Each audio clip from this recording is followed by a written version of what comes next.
Makanya hati-hati untuk generasi-generasi petani yang akan datang.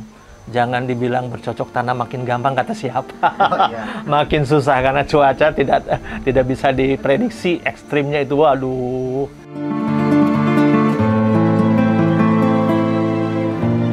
Bagi Komala, kopi bukan hanya sebatas komoditas yang memberikan nilai ekonomi. Namun, ia ingin menumbuhkan semangat menanam kopi pada generasi muda. Pria yang akrab disapa Kokom ini selalu menyajikan kopi untuk setiap tamu yang datang ke rumahnya di Desa Wisata Kopi Ciberem, Kecamatan Cilimus, Kabupaten Kuningan. Dia menyuguhkan kopi robusta yang diberi merek Ratu Asih dengan teknik V60.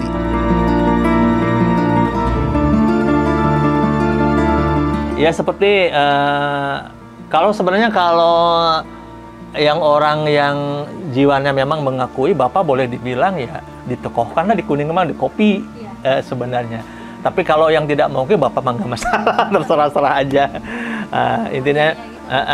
Intinya dia kadang-kadang yang kan saya pernah belajar di Bapak loh katanya gitu. Kadang-kadang saya lupa, dia yang ingat gitu contohnya. Pengalaman manis dan pahit di dunia kopi sudah dirasakan Kokom, mulai dari meraup untung hingga memberdayakan petani kopi lainnya di Desa Ciberem. Perjalanan Kokom dalam dunia kopi dimulai setelah kembali merantau dari Lampung tahun 1994. Saat itu, dia memutuskan kembali ke desanya dan menanam kopi. Pria berusia 57 tahun ini ingin melihat pasar kopi di kaki Gunung Ciremai bisa seperti di Lampung. Saat ini, fenomena kekeringan atau El Nino berdampak pada sejumlah komoditas pertanian, termasuk kopi yang ditanam Kokom.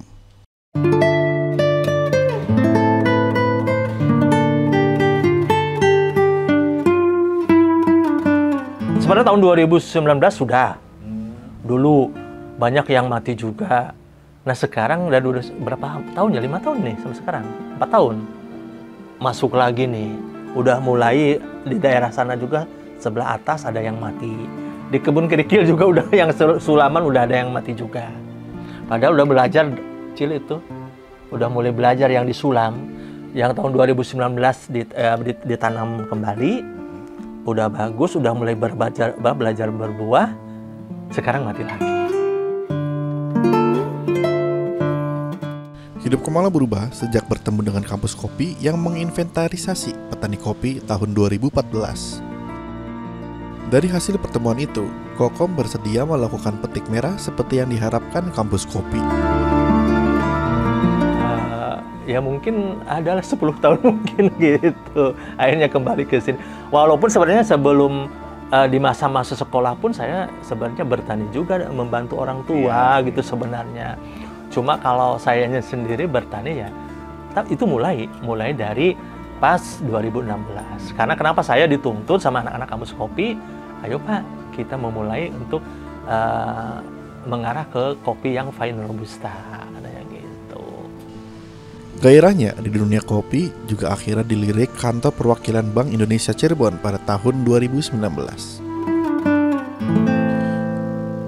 Kerja keras Kokom di dunia kopi banyak dilirik sejumlah orang yang berbisnis di kedai kopi.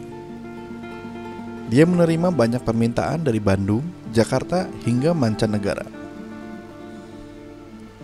Meski namanya tersohor dalam dunia perkopian di Cirebon, Indramayu, Majalengka, dan Kuningan atau Tiayu Maja Kuning, namun Kokom selalu merendah. Baginya, membagikan ilmu yang dimiliki merupakan kebaikan yang akan terus mengalir untuk dirinya.